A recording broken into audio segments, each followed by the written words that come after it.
Hello guys, welcome back to your channel. അപ്പോൾ ഇന്നത്തെ video എന്താണെന്ന് വെച്ചാൽ നമ്മുടെ പറമ്പിലായിട്ട് കുറച്ച് കൂണുണ്ടായിട്ടുണ്ടായിരുന്നു കേട്ടോ. അപ്പോൾ ഇന്ന് നമ്മൾ ആ കൂണിൽ കൊണ്ട് ഒരു കൂൺ തോരനാണ് ഉണ്ടാക്കുന്നത്. അതിന് വേണ്ടിയിട്ട് ഈ രീതിയിൽ അരിഞ്ഞ ശേഷം നമ്മുടെ കൂണാണെങ്കിൽ ഉപ്പും മഞ്ഞൾപ്പൊടിയും കൂടിയിട്ട് നമുക്കൊന്ന് വെള്ളത്തിൽ മാറ്റി വയ്ക്കാം കേട്ടോ. അതിന് ശേഷം ഒരു പാന് നമുക്ക് അടുപ്പത്ത് വെക്കും. അതിലേക്ക് ശകലം എണ്ണ ഒഴിച്ച് കടുകും പച്ചമുളകും കറിവേപ്പിലയും പച്ചമുളകും സവാളയും ഒക്കെ ഇട്ട് നമുക്ക് നല്ലപോലെ ഒന്ന് ഇളക്കി കൊടുക്കാം കേട്ടോ. നല്ല രീതിയിൽ നമുക്ക് ഒന്ന് ഇളക്കി കൊടുക്കാമേ. അതെല്ലായിടത്തും യോജിപ്പിച്ച് നമ്മുടെ സവാളയാണെങ്കിൽ നല്ല രീതിയിൽ വഴണ്ട് വേണം. ഇതാണ് നമ്മുടെ മഷ്റൂം ആണെങ്കിൽ ഉപ്പും മഞ്ഞൾപ്പൊടിയും കൂടെ ഒക്കെ ഇട്ട് വെള്ളത്തിൽ ഇങ്ങനെ വെച്ചേക്കാണ്. ഇനിയിപ്പോൾ അത് വിഷക്കൂണാണെങ്കിൽ അത് ഒരു നീല ബ്ലാക്ക് ആ ഒരു ബ്ലൂഷ് കളറാണ് അതിന് വരുന്നത്. അതുകൊണ്ട് ഞാൻ പറഞ്ഞ പോലെ നമ്മുടെ ഈ സവാള നല്ല രീതിയിൽ ഇങ്ങനെ വഴണ്ട് വരണം. ഇനി നമുക്ക് ഇതിലേക്ക് നമ്മുടെ മഷ്റൂം ആഡ് ചെയ്ത് വെക്കാം. നമ്മുടെ കൂണ് നമുക്ക് ഇതിലേക്ക് ഇട്ട് വെക്കാം. ഇതിപ്പോൾ നമുക്ക് ആവശ്യത്തിനുള്ള കൂണുണ്ട്. ഞാനും അച്ഛനും അമ്മയും മാത്രമുള്ള കേട്ടോ ഇത് കൂട്ടാനായിട്ട്. അപ്പോൾ നമുക്ക് ആവശ്യത്തിനുള്ള കൂണുണ്ട്. എല്ലാ പ്രാവശ്യവും നമ്മൾ കൂൺതോരനൊക്കെ ഉണ്ടാക്കുമ്പം നമുക്കങ്ങനെ കിട്ടാറില്ല. അമ്മ വീട്ടിലൊക്കെ ഉണ്ടാക്കുമ്പോൾ നമ്മൾ കഴിക്കുമ്പോൾ നമ്മളൊക്കെ അവിടെ പോകുമ്പോൾ കഴിക്കുമ്പോൾ എല്ലാവർക്കും കൂടെ ഉള്ളപ്പോൾ നമുക്ക് കുറച്ചേ ഉള്ളൂ. അപ്പോൾ ഇതാകുമ്പോൾ നമുക്ക് 3 പേർക്ക് ഇത് കുറേ ഉണ്ട് കേട്ടോ. നമുക്കിത് കുറേ കഴിക്കാനുണ്ട്. നമുക്ക് ശകലം തേങ്ങയില്ല, നമ്മൾ തേങ്ങ ഇതും കൂടെ നമുക്ക് ഇട്ട് കൊടുക്കണം കേട്ടോ. അപ്പം നമ്മുടെ മഷ്റൂം ഒന്ന് ശരിക്കും നമുക്കൊന്ന് ഇളക്കി കൊടുക്കാം. നല്ല രീതിയിലൊന്ന് ഇളക്കി കൊടുക്കാം. ഇപ്പം ഞാൻ വീഡിയോ എടുത്താലും ഉണ്ടല്ലോ, ഇളക്കി നല്ലപോലെ യോജിപ്പിച്ച് നമുക്ക് കൊടുക്കാം. പിന്നെ ഞാൻ പറഞ്ഞ തേങ്ങ നേരത്തെ ചിരവി വയ്ക്കണം.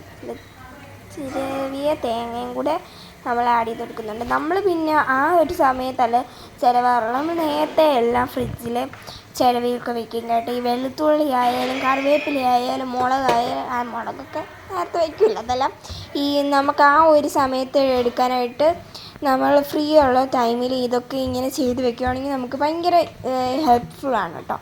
ഈ ഇഞ്ചി ആണെങ്കിലും എല്ലാം നമുക്ക് ഇങ്ങനത്തെ തൊലിയെല്ലാം കളഞ്ഞിട്ട് നമുക്ക് മാറ്റി വയ്ക്കാം. പിന്നെ എൻ്റെ വോയിസ് മാത്രമേ ഉള്ളൂ. ഇതിലെല്ലാം ചെയ്യുന്നത് ഇതുണ്ടാക്കുന്നത് തന്നെ അമ്മയാണ്. നമ്മുടെ ആവശ്യത്തിനനുസരിച്ച് നമുക്ക് തേങ്ങ ആഡ് ചെയ്ത് കൊടുക്കാം കേട്ടോ. ഇടയ്ക്കൊക്കെ ഞാൻ ഇളക്കുന്നുണ്ട്. 4 കൈയും 3 കൈയും ഒക്കെ ഉണ്ടെന്ന് ആരും പറയില്ല കേട്ടോ കമൻറ്റിൽ.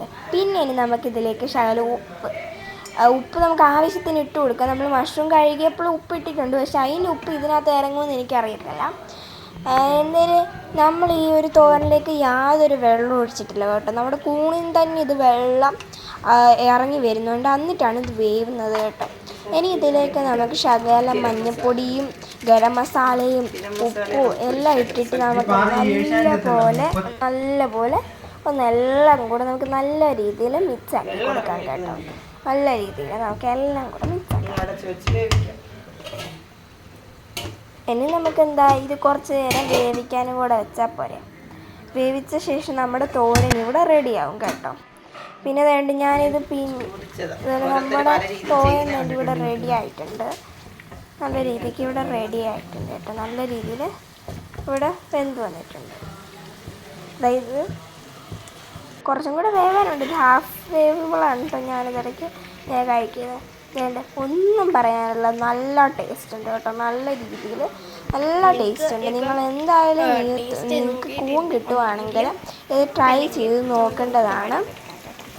പിന്നെ ഇങ്ങനെ കടയിൽ നിന്നൊക്കെ കിട്ടുന്ന ഈ കൂണ് നിങ്ങൾക്കിപ്പോൾ കൂണ് പറമ്പിൽ നിന്നൊന്നും കിട്ടാത്തവർക്ക് അത് വാങ്ങിച്ച് കഴിക്കാം. പക്ഷേ വീട്ടിലുള്ള കൂണാണ് നല്ലത്. ഇതാണ് കേട്ടോ നമ്മുടെ തോരനും. പിന്നെ ഇനി നമുക്ക് ഇതുപോലത്തെ വീഡിയോ ആണെങ്കിൽ നിങ്ങൾ കമൻറ്റ് ചെയ്താൽ മതി. ഇത് ആദ്യമായിട്ടാണ് നമ്മളൊരു കുക്കിംഗ് വീഡിയോ ഇടുന്നത്. അപ്പോൾ ബൈ ഫ്രണ്ട്സ്.